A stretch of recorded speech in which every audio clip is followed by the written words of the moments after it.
The impact graph is always, it starts low, it goes up, and then it goes down.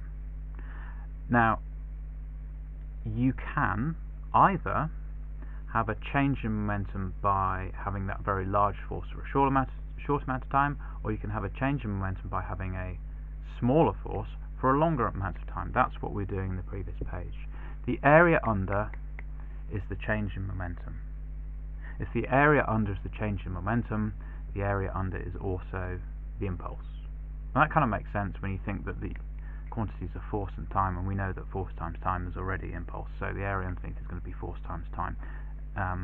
Area of a triangle in this case. So the area underneath a force time, or an impact graph, is the change in momentum, which is the same thing as the impulse that has been involved. So really you've got three ways of finding impulse, three ways of finding momentum change: mv minus mu, force times time, or area under a force time graph. And if you're thinking about the effect of this force on the thing whose momentum you're changing, then rearrange to make force the subject, F equals mv minus mu over t, and then it becomes really clear what happens if you make the time that force is applied for really small or really big.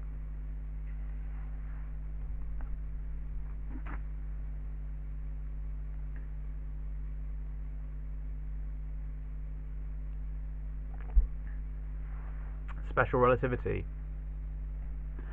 To get the special relativity questions right, ask yourself a couple of key questions. What is the measured thing, and what is the measured thing doing? Because time dilation, which means the pace of time itself slowing down, and length contraction are only observable from outside of that measurement frame. In other words, from outside of the measured thing and what the measured thing is doing. So the person outside that measurement frame is t dash or l dash, depending on whether you're talking about the pace of time or the observed length. The other thing is the speed of light is always 3 times 10 to the power 8 meters per second in aerospace. That's designated c, and the speed of light is always constant for every observer in every reference frame.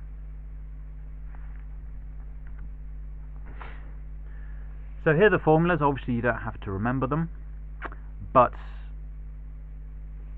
dash quantity is the person outside of the measured thing. T and L are inside the measured thing. As far as they are concerned, there's no change in anything. So imagine, your typical example is a far into the future, a really fast, almost light speed spaceship shoots over a runway on Earth or another planet, and you've got people inside the light speed spaceship and you've got the people on Earth. Well, in this case, think about your key questions, and we're talking about the length of the light speed spaceship. So what is the key thing? What is the object in question? What is the measured object in question? Well, the measured object in question is the length of this spaceship. What is the spaceship doing? That's your second key question. Well, the spaceship is moving. So we've got a spaceship, it's moving, length of the spaceship. Therefore, who is outside of that measurement system? Well, the observers stood on the runway are outside of that. So in this case, the observers on the runway would be L dash, and the people inside the fast-moving spaceship would be L. And as far as the people inside the fast-moving spaceship are concerned, the length of their spaceship hasn't changed. However, from their point of view, actually, the length of the runway has changed. But let's not get too bogged down in that. The person outside that reference frame are the people on the runway, the person inside that fast-moving thing in the measurement frame. Again, if you like, you can think of this bit as think of it as like a modification factor. So this is like the true length and the true time, and then with this factor, because it's moving so fast, what is observed by the person outside is the true time and the true length modified, because it's only the people outside of the measurement thing that observe the special relativistic effects of time dilation and length contraction.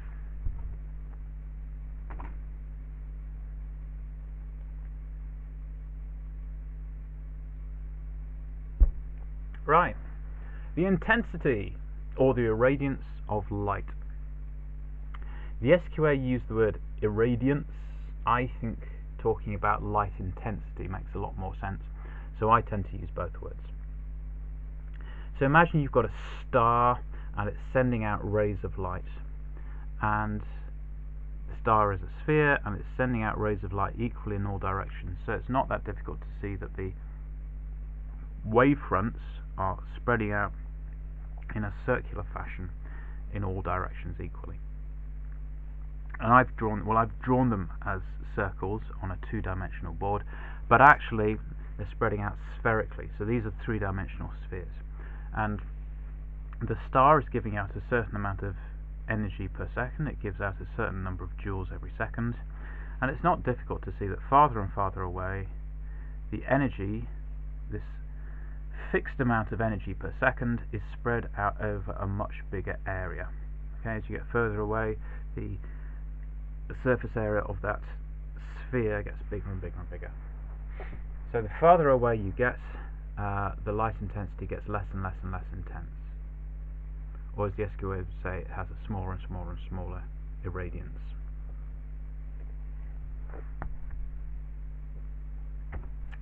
Just before we go on, what the hell is the point in that?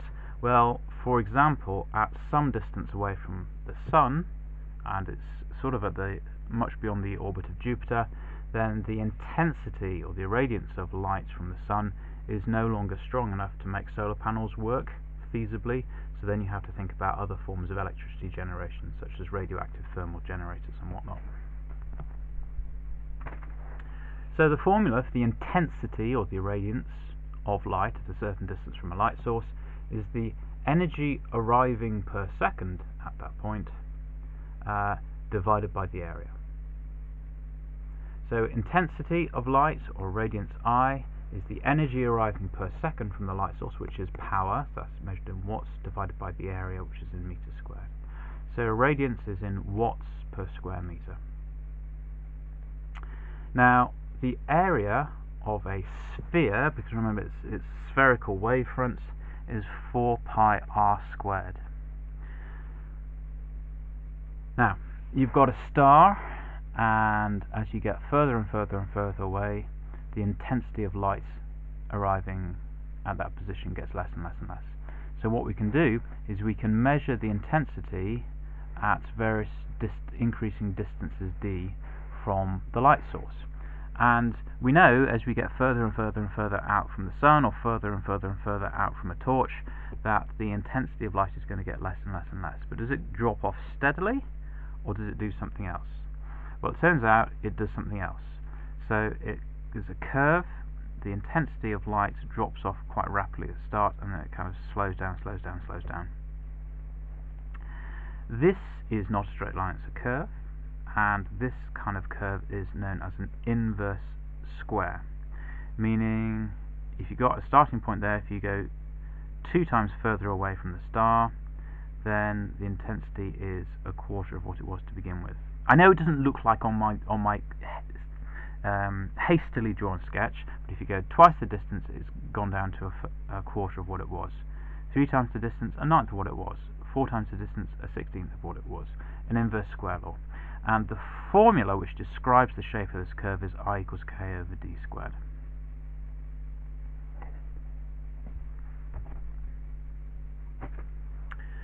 Now, people get hung up on what k is. So what the hell is k? Well, for a star or a bulb, I equals k over d squared, because that graph is always the same shape. K is just a number. K is a constant, it's just a number. There are no units. It's always the same for a given light source. So for a single star or a single bulb, k is always the same. It's different between different light sources, but for that light source, k is always the same. So let's try and find k for a particular light source. Well, finding k for a particular light source is not difficult. If I equals k over d squared and you want k, then you want pairs of I and d readings, don't you? And then you can add another column to your table, d squared, and then you can say, well, k equals I times d squared. And you can do this for many, many points, all points, and then, so you've got k for all points, and then you can find an average. And that's k. That's the number which never changes for your particular star or your bulb. Now, furthermore, you can say, well, if I times d squared, which is k, if I times d squared never changes for that light bulb, then you can say, well, I d squared at one position is going to be exactly the same as I, as a number, is going to be I times d squared at a second position. So, we were talking about this before. If you can measure the intensity of light and at Earth's distance from the Sun, then we've got I times d squared at one point where the Earth is.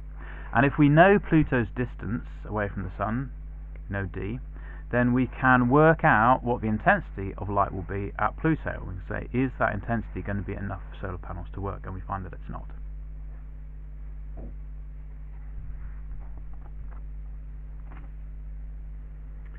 So this I equals k over d squared thing, it's just true for point sources of light. So point sources of light, for example the Sun, for example a small bright light bulb, for example a flame from a candle.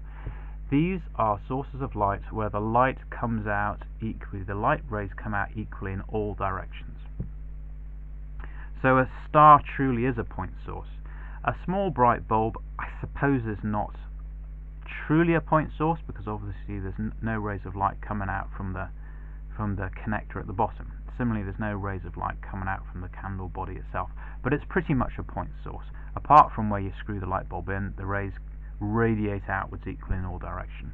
Apart from the wax bit of the candle, the rays of light from the flame radiate out equally in all directions, so you get spherical wavefronts. This is your classic SQA experiment. This is a light meter, and you measure the intensity, or you measure the irradiance at increasing distances. You get pairs of I and d readings, and then you do I times d squared, and you see that it's always a constant k.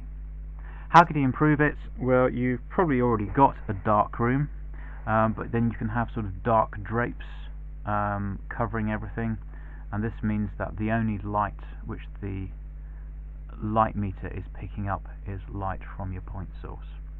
Now notice that a laser is absolutely not a point source. Point source radiates out light in all directions. A laser, the whole point of a laser is that it's a really intense beam which doesn't spread out in all directions.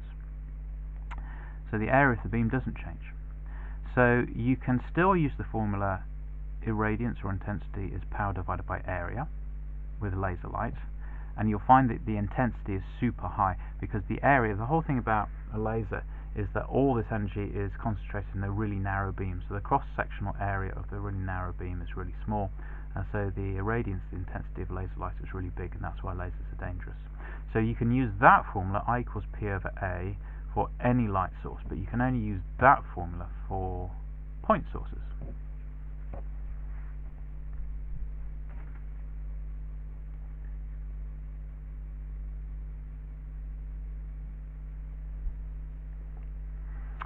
Refraction! We looked at this at Nat 5. Refraction is when light changes speed, and often, but not always, direction, as it enters a new material. When light changes speed and often direction as it enters a new material. This next bit is new for hire. So, leading on from this idea, refractive index, which we call n, is how many times slower in a particular new material light is travelling, compared to when it's travelling in air or space. How many times slower in a particular material light is travelling compared with when it's travelling in air or space. So for example, if a material has a refractive index n equals 2, it means its light is going twice as slow when it's moving in that material. If the refractive index of a material is 1.5, then a beam of light is moving 1 times 5 as slow, or 1.5 times slower than in air or space.